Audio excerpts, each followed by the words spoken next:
Une main a retiré le verre central, faisant s'effondrer instantanément la pyramide de champagne, ce qui a immédiatement attiré l'attention de tous les invités de la soirée. Face aux regards intrigués qui l'entouraient, la mystérieuse femme a bu le champagne avec aisance. Puis, elle a emprunté une allumette à la personne à côté d'elle et, devant tout le monde, a mis le feu à ses propres vêtements. Son entrée spectaculaire et sa tenue époustouflante ont immédiatement capté l'attention de toute l'assemblée. La baronne, qui était censée être la vedette, a vu son visage s'assombrir d'un coup, mais elle ne savait pas que ce n'était qu'un début. Par la suite, à chaque événement mondain où la baronne était présente, cette femme volait la vedette avec des looks incroyablement créatifs. Les médias s'emballaient pour rapporter ses différents styles et comportements. Tout le monde parlait de cette Cruella surnommée la sorcière de la mode. La baronne a jeté le journal avec colère, jurant de regagner son autorité dans le monde de la mode lors de l'événement de ce soir. Mais avant même qu'elle ne puisse faire son entrée, sa voiture a été scellée. À ce moment-là, Cruella, vêtue d'une tenue rouge flamboyante, est montée sur le toit de la voiture, faisant virevolter une traîne rouge de 20 mètres de long, piétinant littéralement la baronne. Cette humiliation a rendu la baronne complètement furieuse. Elle a commencé à s'emparer de force des idées de son assistante, prête à faire sensation lors du prochain gala de charité.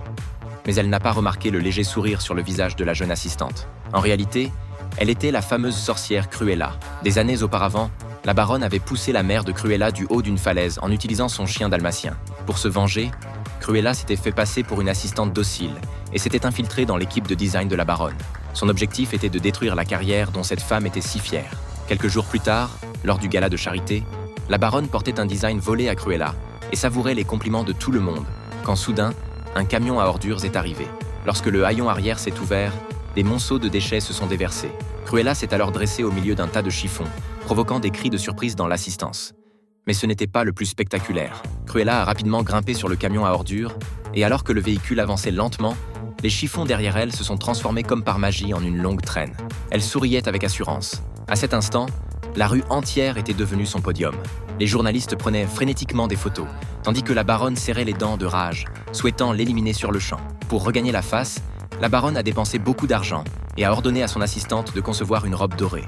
Lorsque cette robe étincelante a été achevée, elle a pensé qu'elle allait sûrement l'emporter cette fois. Elle a enfermé la robe dans un coffre-fort, prévoyant de la sortir comme une arme secrète lors du prochain défilé. Mais ce qu'elle ignorait, c'est que Cruella avait déjà trafiqué cette robe.